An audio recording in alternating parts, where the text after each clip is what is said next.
आज मैं आपको म्यूटेशन के बारे में पढ़ाने वाली हूँ।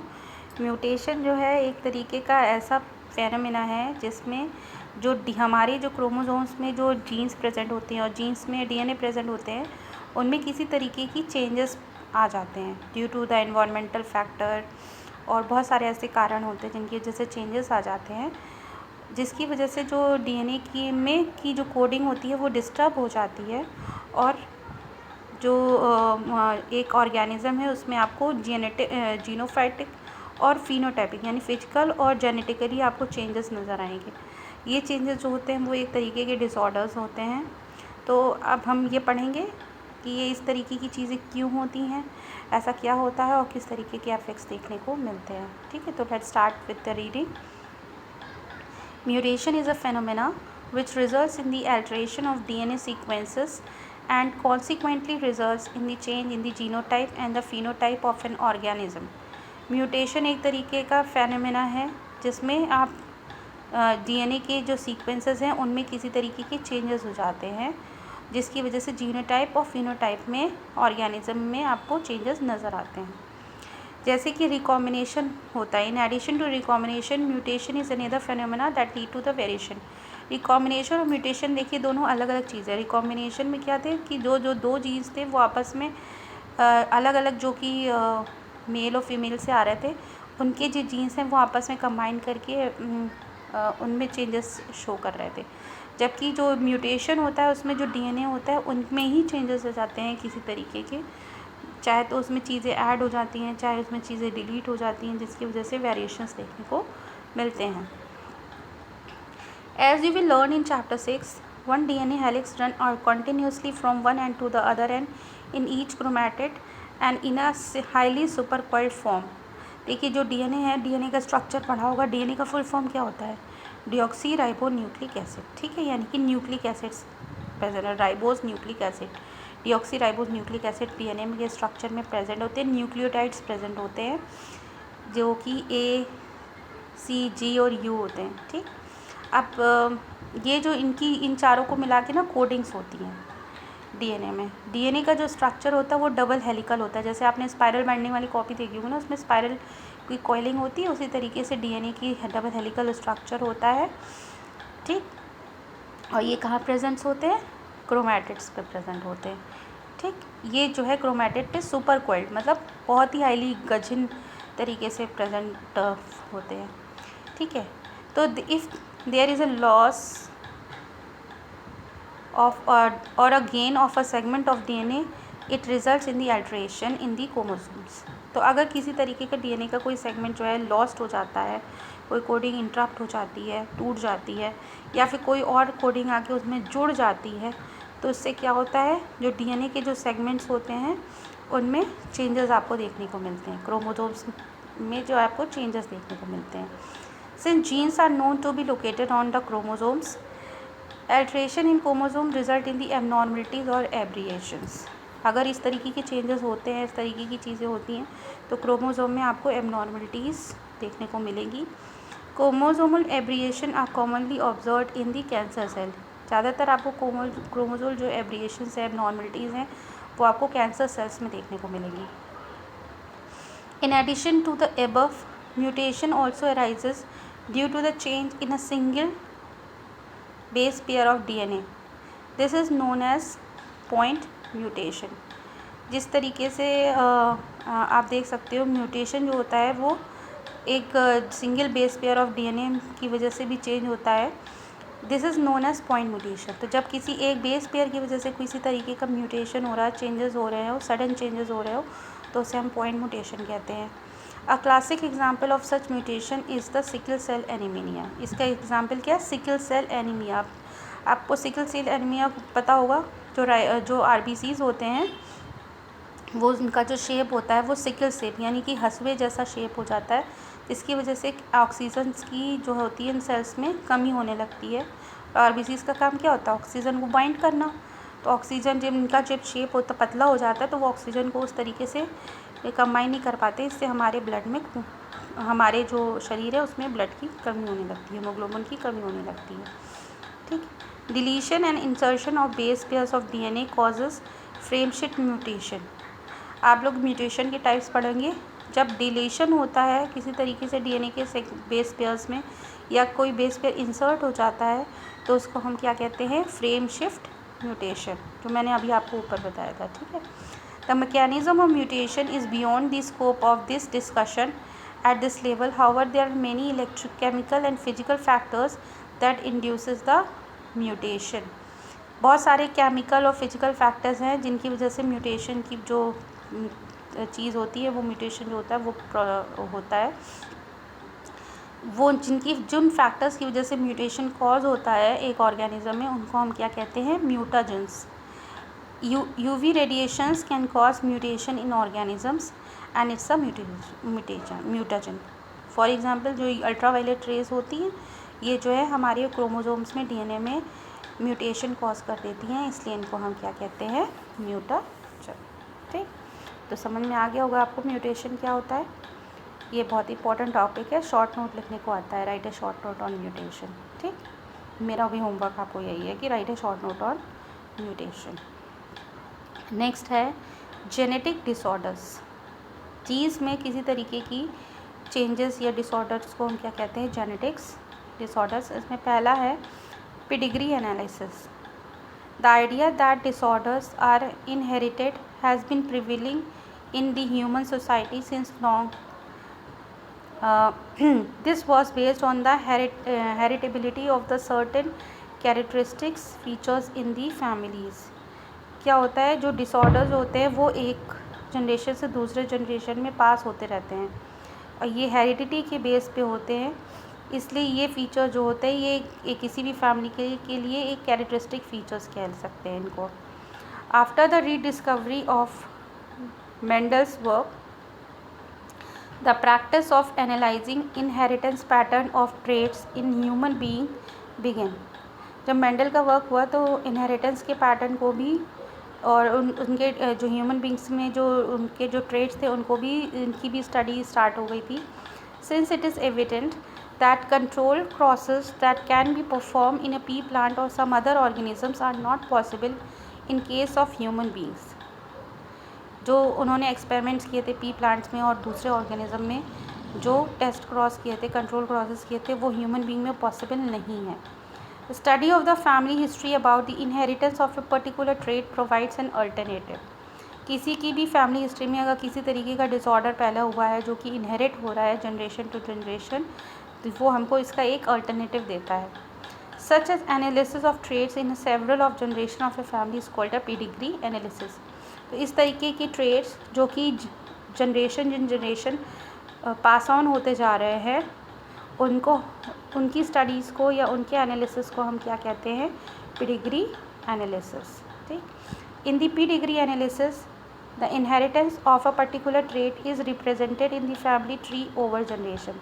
अगर आप पेडिग्री एनालिसिस को देखेंगे तो आपको पता चलेगा कि किसी भी फैमिली के पर्टिकुलर जनरेशन में वो जो ट्रेट है वो एक्सप्रेस हुआ है जनरेशन टू जनरेशन में। ठीक, in human genetics, pedigree study provides a strong tool which is utilized to trace the inheritance of a specific trait, abnormality or diseases. तो अगर ह्यूमन जेनेटिक्स की बात करें तो जो पेडिग्री स्टडी होती है वो एक बहुत ही स्ट्रॉन्ग टूल है जिसकी वजह से हम इनहेरिटेंस यानी कि इस तरीके के स्पेसिफिक ट्रेट्स को, एबनॉर्मलिटी को, डिजीज़ को के बारे में हम स्टडी कर सकते हैं और उनका पता लगा सकते हैं। Some of the important standard symbol used in the pedigree analysis have been shown in figure 5.13. अभी मैं आपको दिखाऊंगी। As you have studied in this chapter, each and every feature in any organisms is controlled by one or other gene located on the DNA present in the chromosome.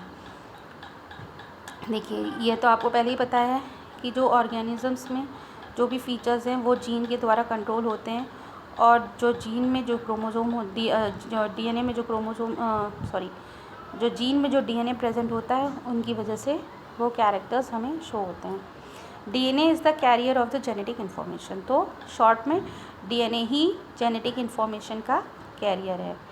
It is hence transmitted from one generation to the other without any change. इस तरीके से हम ये कह सकते हैं कि जो डीएनए के सेगमेंट्स हैं एक जनरेशन से दूसरे जनरेशन पे पास ऑन होते रहते हैं किसी भी तरीके के चेंजेस के बिना। ये फिगर 5.13 मेल्स हैं, मेल्स के लिए स्क्वायर है, फीमेल्स के लिए राउंड है, और जो अनस्पेसिफाइड हैं सेक्स जिनके बारे में पता नहीं है उनके लिए एक स्क्वायर टाइप का शेप बनाया गया है। फिर जो अफेक्टेड इंडिविजुअल्स थे उनके लिए ब्लैक दिया हुआ है, मेल फीमेल और अनस्पेसिफाइड सेक्स के लिए। साथ ही साथ में जो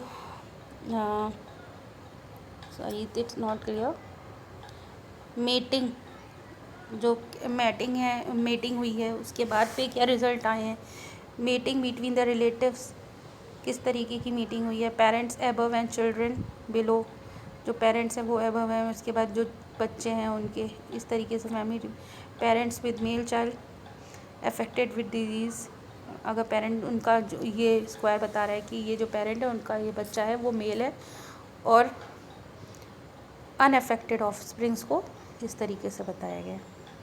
तो ये जो सिंबल्स हैं उनको पीडिग्री एनालिसिस में यूज़ किया गया है। ठीक, however changes in or alteration do take place occasionally, such an alteration or change in the genetic material is referred to as mutation. तो जो अल्ट्रेशन और चेंजेस जेनेटिक मटेरियल में हो रहे हैं उसको हम क्या कहते हैं, म्यूटेशन कहते हैं। A number of disorders in human beings have been found to be associated with the inheritance of change और अल्टर्ड जीन्स और क्रोमोसोम्स। जो नंबर ऑफ डिसऑर्डर के जो ह्यूमन बीइंग्स में पाए जाते हैं या एसोसिएटेड होते हैं इनहेरिटेंस के साथ में। Okay, however changes or alteration do takes place occasionally, such an alteration or change in the genetic material is referred to as a mutation. तो जो चेंजेस हैं, अल्ट्रेशन है, वो ओकेजनली ही इस तरीके की चीज़ें होती हैं। इस तरीके की चेंजेस को, अल्ट्रेशन को हम क्या कहते हैं, म्यूटेशन कहते हैं। A number of disorders in human beings have been found to be associated with the inheritance of change or altered genes or chromosome। तो इस तरीके के जो भी डिसऑर्डर्स पाए जाते हैं वो अल्टर्ड जीन्स और क्रोमोसोम्स के थ्रू ही पाए जाते हैं। Mendelian disorders, broadly genetic disorders may be grouped into two categories, mental disorders and chromosomal disorders। जो डिसऑर्डर्स हैं, जो उनको जेनेटिक डिसऑर्डर हैं, उनको दो ग्रुप्स में, कैटेगरीज में डिवाइड किया गया है। पहला है मेंडेलियन डिसऑर्डर्स और दूसरा है chromosomal disorders. Mendelian disorders are mainly determined by alteration or mutation in the single gene. जो मेंडेलियन डिसऑर्डर्स हैं वो बेसिकली डिटरमाइन होते हैं अगर किसी तरीके का चेंजेस और म्यूटेशन जो है एक सिंगल जीन में होता है। These disorders are transmitted to the offsprings on the same line as we have studied in the principle of inheritance। ये straight away ट्रांसफ़र हो जाते हैं। ठीक, The pattern of inheritance of such Mendelian disorders can be traced in a family by the pedigree analysis। इस तरीके के disorders को हम पैटर्न को हम जो है ट्रेस कर सकते हैं अगर हम पीडिग्री एनालिसिस करके देखें किसी भी फैमिली का। Most common and prevalent Mendelian disorders are the haemophilia. जो सबसे कॉमन डिसऑर्डर जो देखा गया है वो क्या है, haemophilia, cystic fibrosis, sickle cell anaemia, colour blindness, phenylketonuria, thalassaemia etcetera. तो these are the disorders, genetic disorders. ठीक, It is important to mention here that such Mendelian disorders may be dominated or recessive। ये जो disorders जो है Mendelian disorder जो है dominant or recessive भी हो सकते हैं। By pedigree analysis one can easily understand whether the trait in question is dominant or recessive. Pedigree analysis से हम ईजिली ये समझ सकते हैं कि जो ट्रेट है जो क्वेश्चन है वो डोमिनेंट है कि recessive. Similarly The trait may also be linked to the sex chromosome as in case of hemophilia। इस तरीके का ट्रेट जो है हम सेक्स क्रोमोसोम में भी देखने को मिलता है जैसे as in case of the haemophilia. It is evident that this X-linked recessive trait shows transmission from carrier female to male progeny।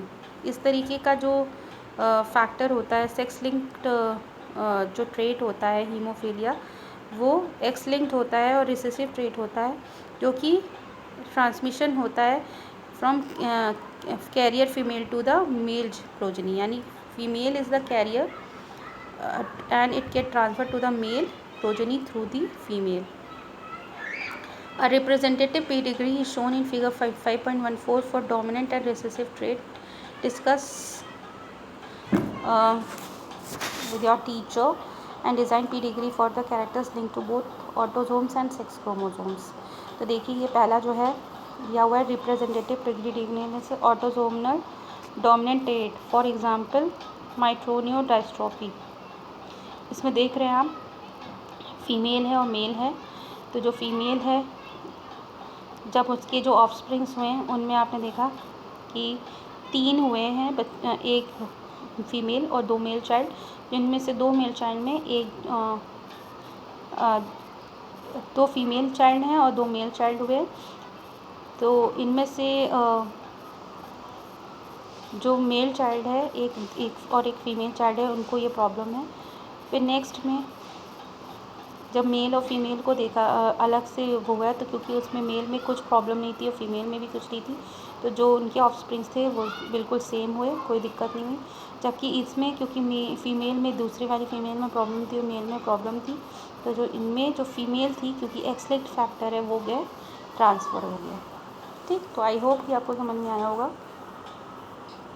और सेकेंड वाला जो है सिकल सेल एनीमिया का दिया हुआ है, सेम तरीके से ये जो generation to generation pass on हो रहा है। तो this is called a pedigree analysis. अब हीमोफीलिया क्या है और सिकल सेल एनीमिया क्या है। हीमोफीलिया एक सेक्स लिंक्ड रिसेसिव डिजीज़ है जो कि ट्रांसमिशन शो करती है an affected carrier female say to some of the male progeny, and has been widely studied. In this disease, a single protein that is a part of the cascade of the protein involves the clotting of blood is affected due to this. देखो haemophilia में क्या होता है, जो blood की clotting होती है वो नहीं होती है, उसमें प्लेटलेट्स का जो पार्ट होता है वो एब्सेंट होता है। तो इसमें क्या जो होती है, जो अनअफेक्टेड कैरियर फीमेल होती है वो मेल प्रोजेनी को ये डिजीज़ जो है वो ट्रांसफ़र कर देती है। The heterozygous female for the haemophilias may transmit the disease to sons, वो अपने सन्स को ये डिजीज़ ट्रांसफ़र कर सकती है। The possibility of the female becoming a haemophilic is extremely rare because mother of such female has to be at least carrier and the father should be haemophilic. The family pedigree of the Queen Victoria shows the number of hemophilic patients. जो family की जो है queen Victoria है, उनकी जो family है उनमें ज़्यादातर लोगों को हीमोफिलिक कंडीशन है। तो ये एक तरीके का जेनेटिक डिसऑर्डर है जो कि उनकी जनरेशन टू जनरेशन में पास ऑन हो रहा है।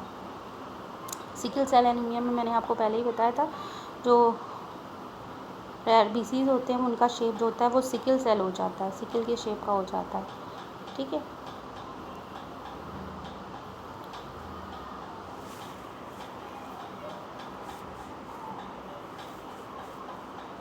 आई थिंक मैं आपको जो सिकल सेल एनीमिया है इसको डिटेल में अपने नेक्स्ट वीडियो में एक्सप्लेन करूँगी, बिकॉज इट इज़ ब्रॉड और इसको थोड़ा समझने में टाइम लगेगा। मैं आपको पीडिग्री एनालिसिस और सारी चीज़ें करके बताऊंगी कि mRNA क्या होता है और क्या किस तरीके से सारी चीज़ें होती हैं, पेप्टाइड बॉन्ड्स क्या होते हैं, तो ये आपको नेक्स्ट उसमें पढ़ाऊंगी। तो आज के में हमने पढ़ा म्यूटेशन के बारे में, पीडिग्री एनालिसिस के बारे में और मेंडेलियन डिसऑर्डर्स में हीमोफीलिया के बारे में। नेक्स्ट क्लास में मैं आपसे सिकल सेल एनीमिया के बारे में डिस्कस करूँगी। Till that time keep revising because it is the much content and you have to be very much careful in your studies. Okay, take care, bye.